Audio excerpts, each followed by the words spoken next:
we had some really difficult time because I lost a brother in that time. So, that 2 years humbled me a lot in a way, like, before everything what I did, I wouldn't say it turned into gold, but, I was pretty successful, and suddenly everything what I tried was not working anymore. 1, 2, 3, 4.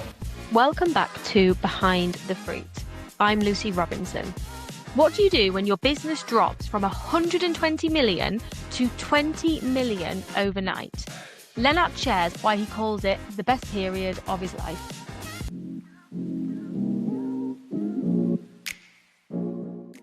Welcome to Behind the Fruit podcast. Today, I'm really pleased to be joined by Lennart van den Heuvel. Lennart is the CEO of Fruitful Ventures. Lennart, thank you so much for joining me today. It's great to have you here. Good morning, Lucy. Thanks for having me. It's a pleasure to be here. So, Thank you. how are you? Good. Yeah, very good. Thank you. Yeah, we were just talking. It's feeling a little bit more like spring, at least here in the UK. Maybe not so much in the Netherlands, but yes, it's on the way. Spring is a beautiful time of the year, eh?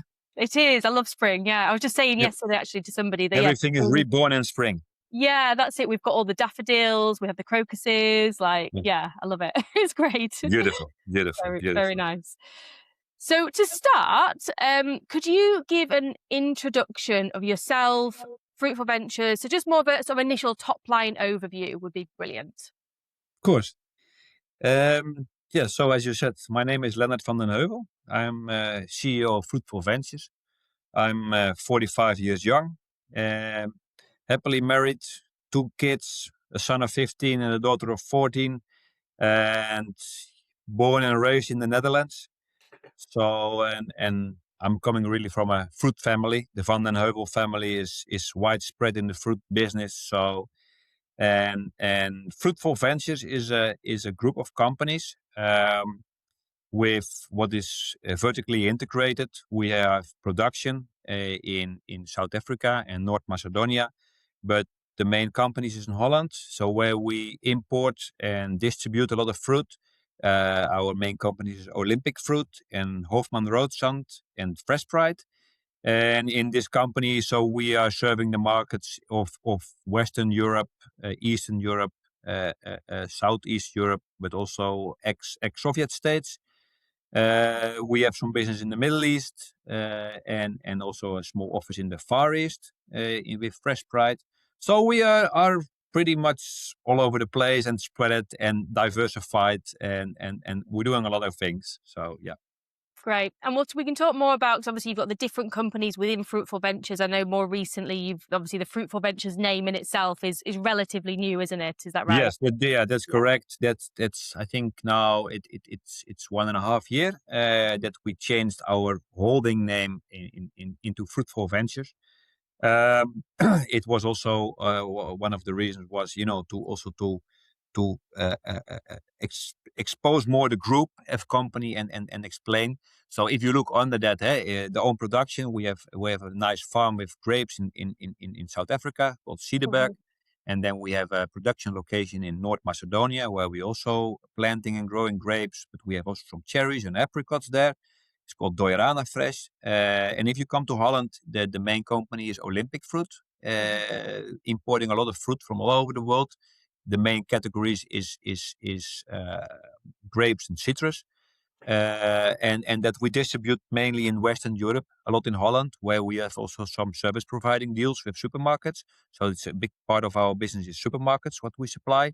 But then we have also a trading desk where where you can serve your suppliers and customers in a more broader perspective. Then Hofman Roodsand is our export company where we service ex-Soviet states. We still export quite some business to Ukraine, to Russia, even if it's a difficult part of Europe to work with. But we do that because we are in that business since 1994.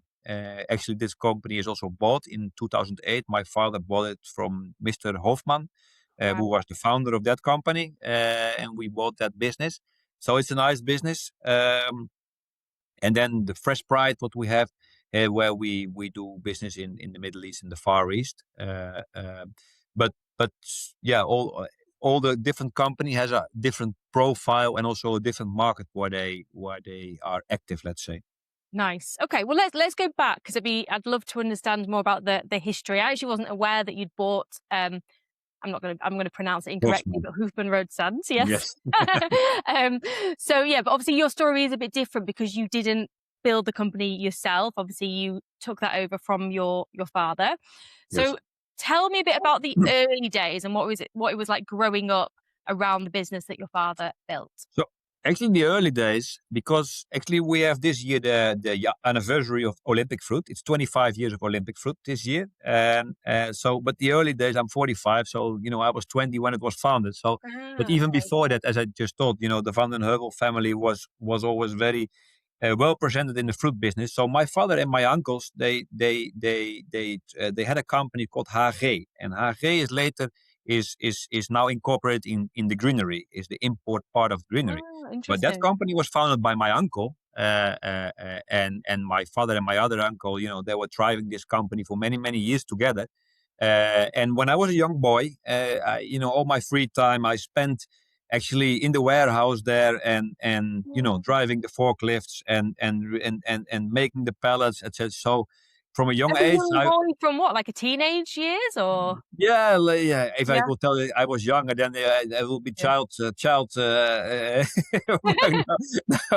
no, I think Yeah. from 12, 13, no, 13, 14 Wow. years old, in Yeah. that time, that was okay. That was normal. And that I enjoyed it also a lot. And actually, Mhm.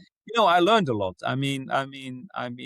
I was in touch with the products all the time, yeah, there where I started learning. And of course, I was still in school, but in my free Mm. time, I was working there, and was a nice time.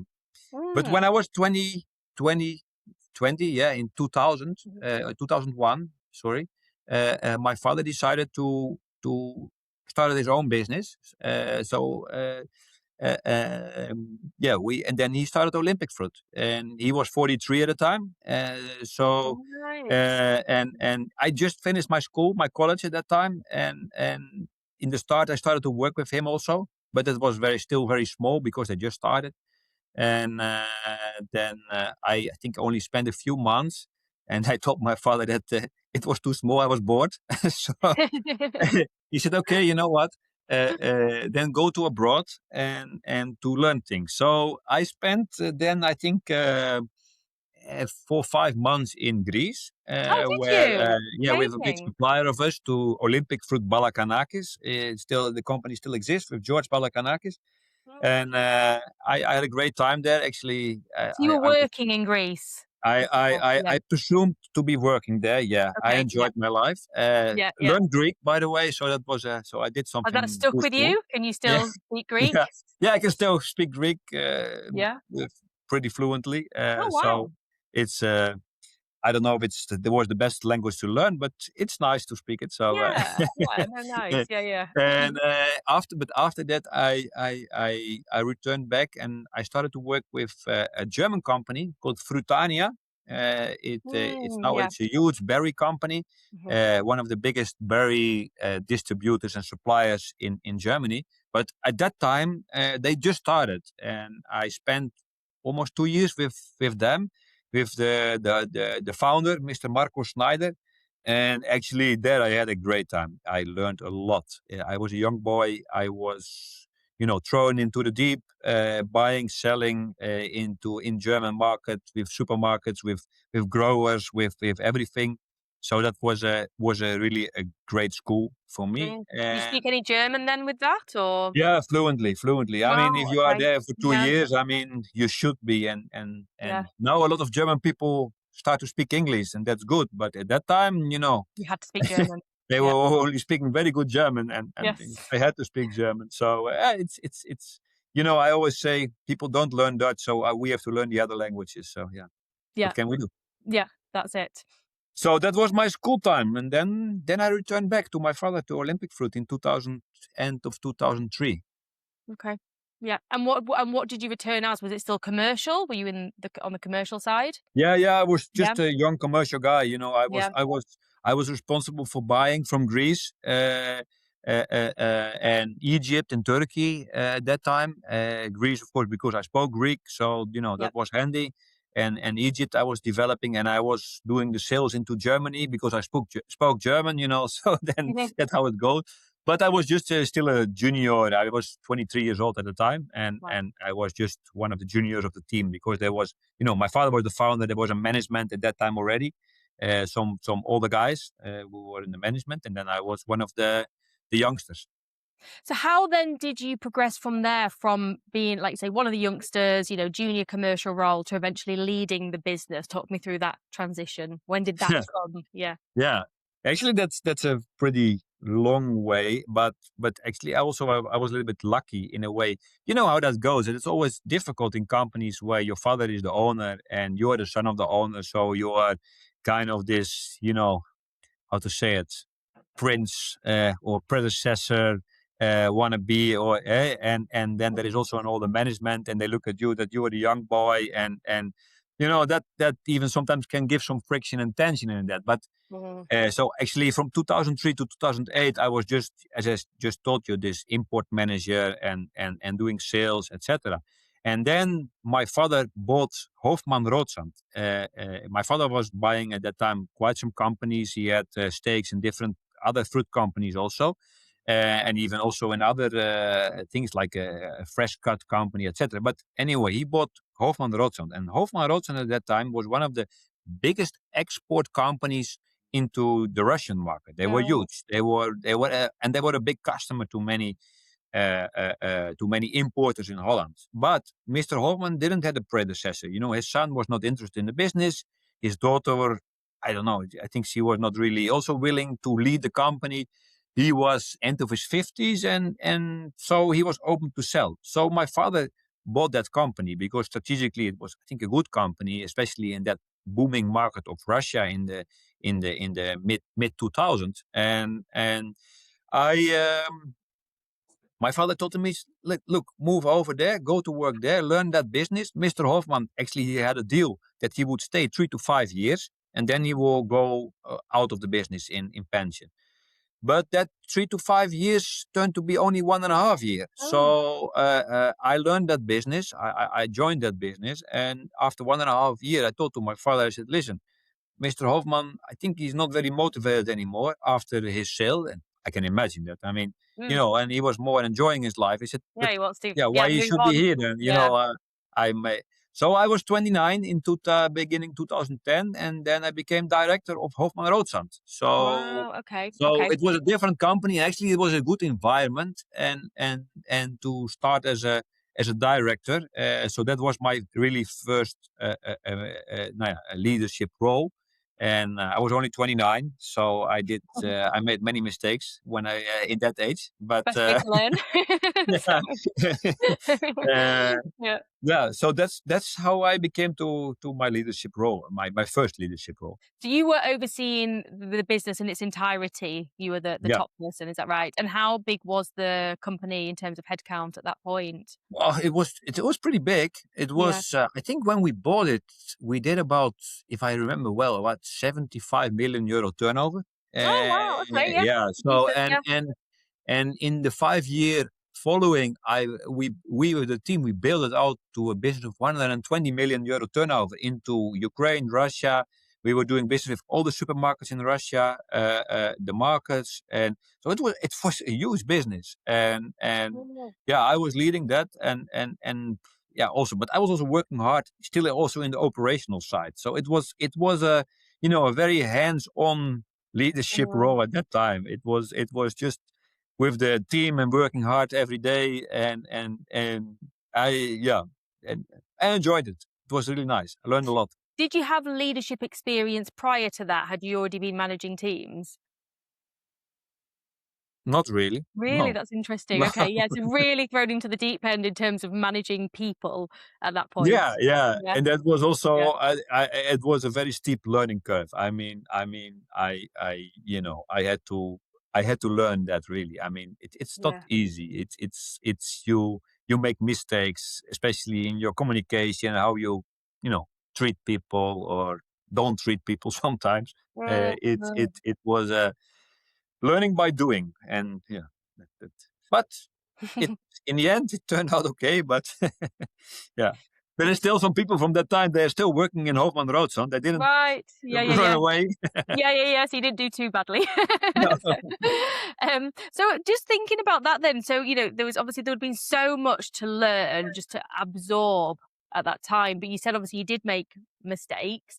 Was there anything that changed in terms of your way of thinking, more mindset as what a leader was maybe to maybe what you see a leader is now? Or yeah. Um, Not at that time.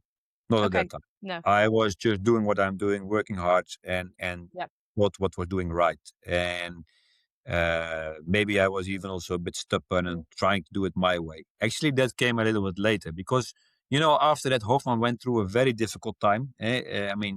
Russia in 2014 started the boycott against European fruits. So our business went down in from 2014 to 2016 a lot. So we went from Oh, 120 million euro to 20 million euro. So I was wow. Okay. losing 100 million euro of Oof, business. gosh. So in that time, and we had also in our private life, we had some really difficult time because I lost a brother in that time. So Mm. that 2 years humbled me a lot in a way, like before everything what I did, I wouldn't say it turned into gold, but I was pretty successful, and suddenly everything what I tried was not working anymore, and the Oh. business went down, and that that's that period was not nice, but I'm saying sometimes maybe it was the best period of my life, in a way, Mm. like I learned to deal with adversity and setbacks, and not always getting the result what you expect to get if you work hard. And so it was tough. So it humbled me a lot. And Mm. in that time, I really also started to trying to how to say it. To dig in a lot of information, how to actually about psychology and about people and about business and how to run a business. Because look, I was running a business, but I never, I was doing just what I thought to do, but I never really realized it so much in a way. So I really try to teach myself and to do some Mhm. courses and management courses, etc. So actually, that period I learned maybe much Mm. more than the years before, and what I carried on. Yeah, I think even till today. It Yeah. was not a nice time, No, very but it was a very difficult. valuable time. Yeah, but how I mean, there might be some people listening that, maybe I mean, hopefully not going through similar, but obviously there's a lot of challenges in the economy currently, and people Yeah. will having to, tackle some challenges. Resilience obviously will be coming into play. But going through something like that, how do you get through that? How do you bounce back? Is there anything that you did in particular? Do you just kind of head down, keep going, or is there anything else? Yeah. Yeah, in the end of the day, yeah, keep your head down and keep going, and Yeah. that's not easy. And I have to say, my lovely, beautiful wife and also my family stood strong around me. Mm. They supported me a lot, telling me that we can do it, and also my colleagues at that time, they were loyal and Mhm. yeah, supportive. And yeah, in the end of the day, it's keep on going, but also reinventing yourself. I mean, that's what we also did. We reinvented the business of Hofmann at that time. Yeah, we had to find new ways, new products, new new venues, and that's what we did in that years. And but that's, yeah, you're starting from scratch again, and with nothing. And where we were exporting always things from Europe, now we had to find things in in overseas, in Mm. countries like South Africa and South America, and we had to rebuild business. And so, yeah, you have to keep on going, always going. I mean, don't give up. I mean, and then there will always be opportunities again. But yeah, it's you need some resilience in it, and Yeah, definitely. don't. Yeah, so, but that's also, I think, valuable, because if you can do that, you can push through that. That gives you a lot of strength in the end for the rest of your career. Huh? Yeah, So absolutely. And then when did Olympic fruit come into play for you? So yeah, my father was leading Olympic foot himself till 2015, and then he said he wanted to do some other things in his life, and he also didn't had the energy because of that, also that private situation what we have, what he lost a son, and he was really, he was, yeah, he had a difficult time with that, and so he didn't want to continue as a CEO at that time. Mhm. And I at that moment was not ready for that. I had also, to deal with myself and my Hofman Roodsan story. And actually, Yep. at that moment, I also set it up Fresh Pride. There were some reasons for that. Let's not go too Okay. deep in that details. But anyway, and so we appointed management for Olympic Fruit.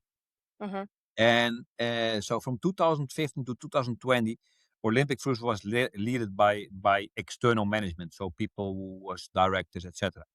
And I don't want to, how to say it, scrutinize these people, but it was not very successful Right. for different reasons. For different reasons, Mhm.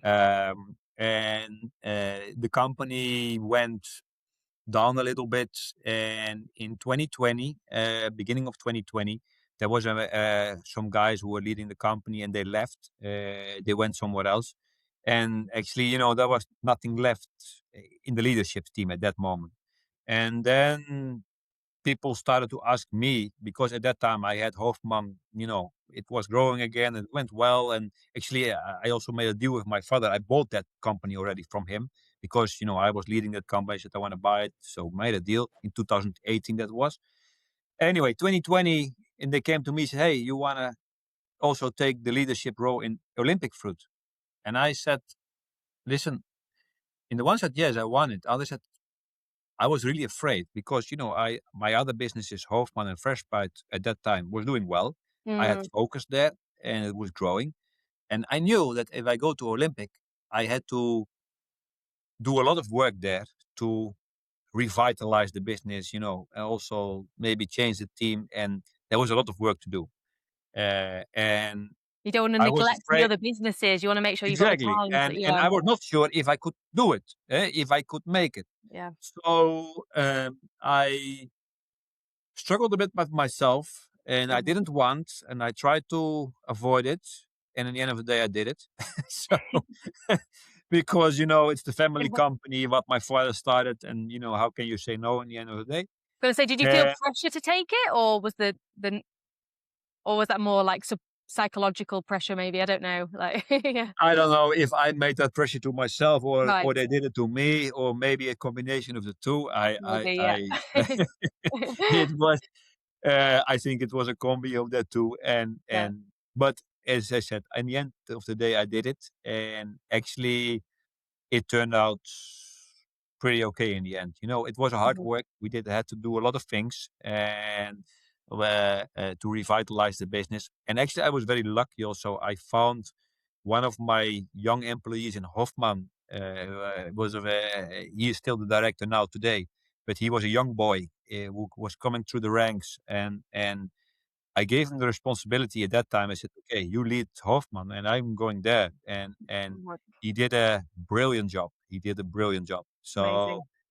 that was really amazing for me also because, Just have someone that I you can said trust like that and just pass it over to somebody you. I can It's trust, and yeah. suddenly would take off 90% of the workload what I had in Hofman and Fresh Pride off my plate. Right. And it was running, actually it was growing. He did even maybe a better job than I did. So, it was perfect. So, and then I started in Olympic to rebuild the team, rebuild the business with customers, with suppliers, etc., etc. So it was uh it was a lot of work in Mhm. especially the first 2-3 years. But you know, I found the right people. I had a few good people in my team, and we kept on fighting. We Yeah. kept on, you know, Mhm. and yeah, And got there. Yeah.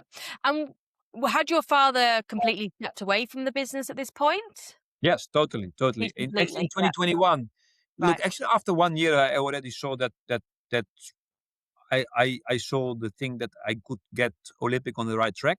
and I went to my father. I said, "Listen, let's make a deal. I will buy you the business." And actually, Mhm. also my brothers and sisters are were shareholder in the business, but they were not active.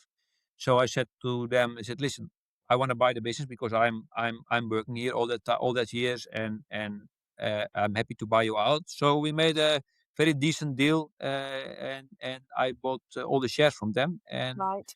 that deal was closed or finished last year with all the earnout payments. So, and my father, and I'm very proud to him there. I mean, you see sometimes that an older generation still want to, have his shadow over the company and have Mm, he is my father not at all. He stepped away. Of course, he's interested, and we're talking to yeah, each other, of drinking course. a cup Yeah. of coffee, and what's going on, and discussing things. But in the end of the day, he says, "Hey, it's your company. Do what you want with it. Good luck, and no interference at all from his side." So Right, yeah, nice. That made it that's really easier, nice. I imagine, a lot easier. Yeah. 'Cause you have someone, because you hear a lot of stories, don't you, about people that, I suppose the founders or directors struggling to step away and struggling to, yeah, just Look. let go of the control. Yeah, Yeah. Luckily not me. Luckily not me. So I'm very yeah. grateful for that. Also to my father, that he could do that, because in his time he was very, he was also kind of a dominant man. Yes, he Yeah. was. And yeah, Yeah. that made him also successful. But yeah, he let me do what he wants. And that I think also is going well. So, that gives him also peace of mind. I hope. So And were there any challenges at that point? So for you taking over the business, you had someone to look after the other business for you. And were there any challenges that came along that you didn't expect at that point? yeah, I was think this is a good question. I was thinking about that, but I was look actually not. Maybe what surprised me the most is Mhm. that in my feeling, I could turn it around the right way pretty quickly again. Then maybe that surprised Mm, me the most. mm, To bring energy into the team again, and to bring energy into the company again, and that went pretty quickly. nice. Did So you maybe just have that's the surprise. self-belief? Maybe I was more afraid of up front than it was in the reality. But It's yeah, happened. And did you just have the self-belief to do it? Did you go in and you just felt that it would work? Did you have any sort of doubts at that point, or? you should always have self belief. Eh? Yeah. I never did it, so I think I can do that. So now, I mean, I think I have a healthy balance between self belief and self doubt. Yep. Don't take yourself always too serious, and don't, but also don't put yourself too much down. I always try to look at things realistically, but with a positive glasses. Mm, Yeah, that's don't be too negative about things, but okay, mhm. keep your feet on the ground. Yeah, exactly. No, it's important. It's very much the same for us, actually. It's always about having that positive mindset. Yes, being realistic, of course, you have to be realistic. Yeah. But I think as a leader, it's so important just to bring that positive energy, because then that's what motivates the Uh, team, keeps them going, particularly through the Look, tough if times. the leader is not positive, or at least expressing that positiveness or can do mentality, I mean, what do you expect from your people? Well, exactly. It starts from the top, right? So you always have to be can do, and look, I mean, everything what you can imagine can be done. So if you can think of something, you can create it. But yeah, then you need dedication, focus, and determination in that. And when you came in at that point, so it sounds like there was a lot of work to be done to change Mhm. where the business had got to. How did you decide what to preserve in terms of, it could have been culture, it could be the business model, and then what needed to change? So, look, in principle, I didn't change a lot the business model. I mean, the business Mhm, model, what was there, I we still do today mhm, in essence. Eh? And so, but we. I think what we had to change was especially the self belief and the energy. What we, what was faded away, let's say, and yeah, we needed to boost that again, and to show that Olympic was a really good company and a nice company with selling super good fruits, and our biggest things was citrus and grapes, and that's still today. It's Mhm. 70% of our business. So that didn't change a lot in a way that we totally did something different. Only I think with much more energy and self belief, and of course, hey, you have to evolve yourself in the time. What topics are important nowadays. I mean, yeah, nowadays again, it's very important. All these things with sustainability Mm. and food safety. There's a lot of focus on that, especially from retailers. So you have to do your homework really good in that stuff. So that's things what we maybe in the last years brought into the business as other pillars, where in the past maybe only quality and availability was really important. So Mhm. did we change a lot? No, and yes, of course, you always have to adapt in your time where you are acting at that moment. And just talk about that in terms of sustainability, because I know that's something you have a big focus on in terms of upcycling products into new food products. So tell me more about that. Yeah, Yeah. yeah. I mean, sustainability, of course, is a look. First of all, I think with the 9 billion people what we are on this earth, we have to be really preserve the earth in a better way. I think, Mhm. I mean, that's clear. And we have to try to at least to keep it stable and not take more from the earth than we can give back at the moment. So there Mhm. we have a task. I think everybody in his life. But that's of course all well, no, that's nicely said. But what you're gonna do, and also in your business. I mean, we made assessments. Like, what can you do in your business to be more sustainable?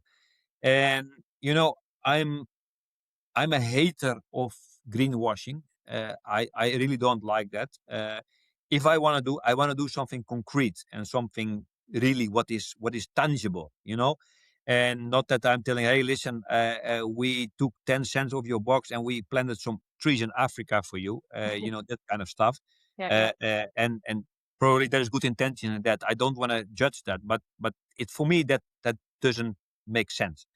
But that's personal for me. Mhm. Anyway, Mhm. so what we in our business see is that the food waste. We import a lot of fruits from South America, South Africa. What is packed here, especially in citrus, mandarins, oranges, and a lot of fruit is not putting into the nets what we sell to supermarkets, because there is some skin damages or maybe small defects, etc., but it's still good fruit. And now that a lot of that fruit is wasted, just giving Mm. for a biomass thing. Anyway, in our area here in Barnet, there was a lot of talks about these, upcycling things, and again, a lot of talks, and nothing was done. So what I said 2 years ago, I said, listen, you know what? I don't know if I'm going to be successful. I'm going to try something. I'm going to take all this citrus and let's see if we can do something with that. So, I rented a small space. I bought a citrus machine. I bought a few things. I hired a guy. And what we try to do here is to upcycle all our citrus waste and to make juice out of it and or other things. And then we work with other companies. So, for example, we made a Mandarin Radler beer together Yes. with a brewery in Rotterdam. I've actually And we tried it when I came to Berlin. Yeah, yeah, it's so nice, very we nice. make all these funny things, and is it super successful today? No, not today. But everybody's excited about it. Everybody likes. Everybody understands what we are doing, Yeah. and in this way, we really try to do something sustainable. And actually, here in our area, we try now to also to attract other companies to give their waste streams also to us. That because you need mass and volume to be also sustainable, to have a sustainable business model. I mean, in the end Mhm. of the day, also this has to be sustainable, and not that we have to make a lot of money at it, but yeah, if it loses every year a lot of money, then it's also difficult. So Of we course. try to build that and about build a community around it. So it's fun. It's not easy. It's difficult, but we try to do something. And you know uh, uh, so in this way we try to be sustainable, and that's of course not the only way, but also I think for our customers it's interesting to see that they can also tell the story that their supply, what we do, and we try to incorporate that with them. So yeah, I see many opportunities in that whole thing, and Mhm. it's it yeah. Yeah, no, it's exciting, and it's I love the fact that you're just trying, it's just trying different things, seeing what works, and I don't hear many other companies talking about that, to be honest, or doing anything similar. So it's really interesting. And just coming back to, because I would love to talk about leadership, hiring. Obviously, that's a big part for us.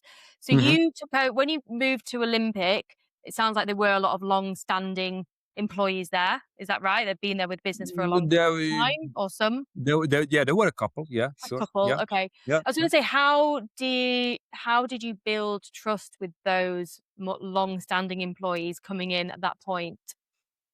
Look, that was not very difficult at that moment, because actually they were asking me even to come also to Olympic, because Oh, okay. they knew me for a long time, because they are a long time there, and okay, I was in the other companies of my father, but I'm around all the time there. So and but look, to build trust with them is, in the end of the day, it's to take them serious, to hear them, to also to listen to them what they have to say, because uh, uh, uh, long standing, that means also they have a lot of experience. They know things. Uh, uh, yeah. So uh, yeah, it was not that difficult at that moment, but Mhm, uh, uh,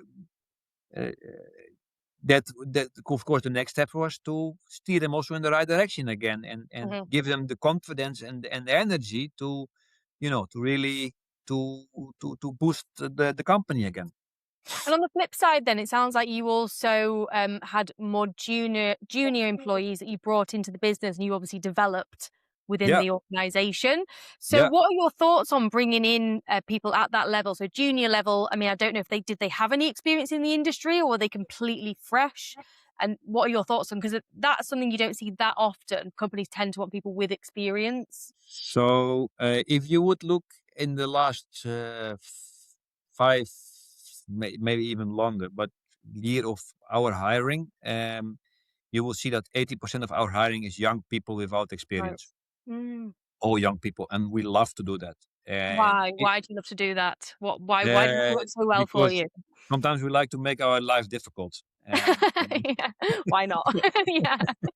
no, of course, there is always pros and cons, in Mhm, unexperienced people, and raise them, and or more experienced people, who can have much faster traction, of course, in their work. But our experience is that with the young people, and that's also something I love. I cannot be more happy that I see young people come in the company and who literally know nothing, and can do nothing, mhm, and then gradually grow through the ranks, and yeah, where you see really people grow up, and mhm, and and really get experience, but also grow up as a person, not only from, but so we love to do that, and we love mhm. to see that. And for example, my director in Hofman Roodsand, he came in, he was writing his thesis and doing a traineeship in our company, Wow, and okay, yeah. he ended up as director. So Mhm, yeah, yeah, that is beautiful. And also, look, with young people, you can shape them. You can give them your DNA or your culture of the company. What is, and where you hire more experienced people, they bring their own, yeah, and backpack of experience, but also behavior, DNA, yeah, etc. And that doesn't have to be bad, but it's more difficult to fit them in your culture. So we like to hire young people. mhm, It's sometimes a little bit more difficult, and yes, also sometimes you have some casualties on during the road, because not yeah, everybody is fit for this job. That's also a fact. I mhm. mean, you have to love it. It's time and energy consuming. So Yeah. But yeah, we have many examples here in the company from starting with zero experience and doing now a very good job. If you look at the people that have succeeded, that started, very fresh without any experience and have done very, very well, what do they have in common, particularly at that sort of younger level? What are they coming in with in terms of like behaviors, for example? You see, in the end of the day, it's only one thing. It comes back to one thing. It's character. Right. It's character. Do you have the hungriness, the willingness to succeed? Mhm. And if you have the right doses of that, you will succeed. And that's the common factor, I think, with that people who succeeded. I mean, they Yeah. were very ambitious. They were work very. They really want to learn something, and they wanted to work very hard. So, and Is that something you can pick up in the interview process? yeah, that's a good point. Of course, that's Yeah. always the Tricky part. thing, Yeah. the difficult thing sometimes. Also, Mm. so no, no, you cannot always pick that No. up, but you can sense it. You can sense it, but Yeah. Sometimes just it's not 100%. I guess it's, you can get it wrong because people can come across one way in an interview and then in reality it's something else. yes, that's true. On the other hand, your gut is telling you always a lot. Yeah. So trust that instinct, trust the feeling. Yeah, I I went against my gut a few times, and always and it went the other way. It went south, and then I said, Mm. I knew it. I knew it. Yeah. Why didn't I listen to that? Why didn't I listen to Yeah, that niggle that was there? Yes. I knew it. Yeah. But Yeah. that's fine. That's not a Yeah. You big. learn through experience, don't you, It's essentially? not a So, big thing. I mean, it yeah. happens. And I know many businesses in fresh produce are struggling to attract like the next generation of talent. That's quite a big thing. So, what do you think the industry needs to do differently? That's of course a very good question, and it is really a thing. But look, we have such a beautiful sector. We have such beautiful and healthy products, and for somehow reason we are not very good telling that story in a way, and that's Mm. I think a pity. I think that also the how you say the associations in the different countries should have a job. For example, in Holland we have the Groente en Fruithuis. I think maybe IFPA, what is a little bit more international, but we should tell that story more. What a nice sector we have with the natural products what we work with. On the other hand, it's as I said, it's a tough job. It's not an easy job. It can be also, let's be honest, it can be very stressful. With everything what's going on in supply chains, what is broken, and quality issues what you have, and customers who is demanding a lot. Um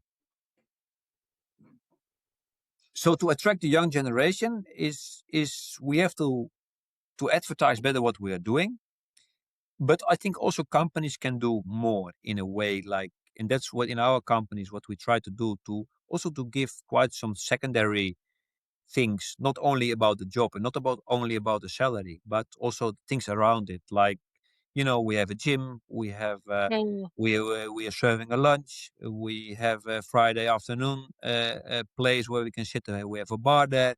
We have a paddle court where people can go play paddle. And that's in your Uh, that's all in your building. That all the companies in the or same close building and around or everything, close around it. or close around. Yeah. Yeah. We have so many things what we try to do for the people, giving them possibilities to have to go to school, or how you call it, courses. Yeah. Uh, yeah, all these kind of things. What I think nowadays is needed to attract people, and Mhm. to it's not only a good job, a good chair, a good computer, and a good salary.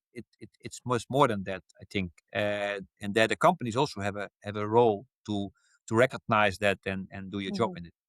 And you have all the businesses under one roof, is that right? Well, within the Netherlands, I mean. In the Netherlands, Yeah. yes. In the Netherlands, yes. Yeah. But yeah, we have Yeah. a branch in Serbia. We have a branch in Mhm. Singapore.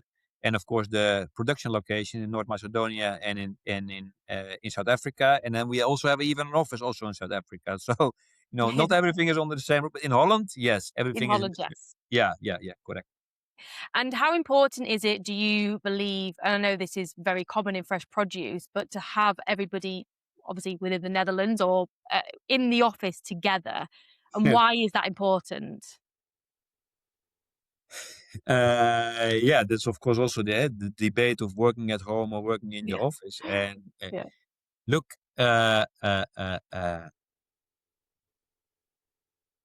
if you see here in the daily basis how many interactions there is between colleagues Hmm. and how many information is shared, but in a quick way, just a comment, just a saying, just 3 sentences, just I mean that cannot be done if you are not here. Hmm. It is then you would be all the day on the phone, I think. And I think also I think many of my people, they don't have the desire to work at home in a way. Like, they like it also, the social environment, and the work together. And then there is also people who really effective work at home or another place. Who is doing some projectional work, or even and but they are I'm looking always like, this is are these people responsible, and what's their output? I mean, if their output is fantastic, I mean, I'm the last one to say you cannot work at home. Hmm. No, Hmm. come, you can do whatever. In the end of the day, it's the result what counts, right? Yeah. But in fruit companies there is a lot of quick communication, and I think to do that in the distance, it's difficult. It's difficult. Yeah, definitely. And I've been through sort of both sides in terms of when I started the business, it was 2019, just pre-COVID, very, very just pre-COVID. So the first year was, everybody was at home anyway, of course. And, I thought it was great, amazing, work from home, can go put a wash on in my break, whatever I want to do. But Yeah. now we do have a global team. We do have people overseas.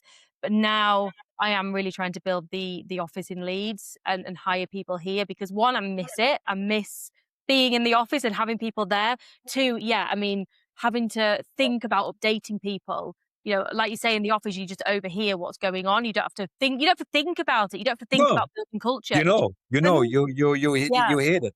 Yeah. yeah. You just hear it. It just happens. Yeah.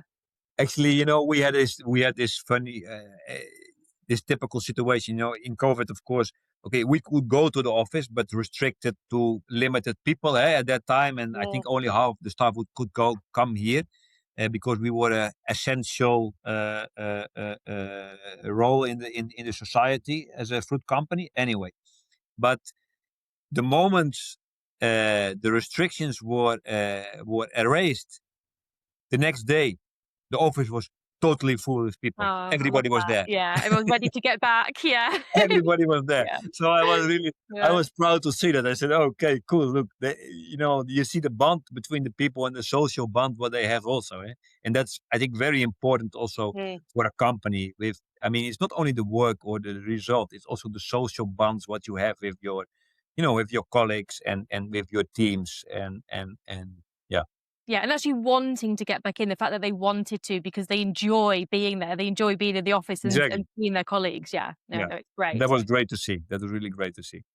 And so looking back now, so obviously you went into leadership without any prior experience. There was a lot of challenges, a lot of learning along the way. If you were giving advice to somebody now who was going into their first leadership position, what advice would that be?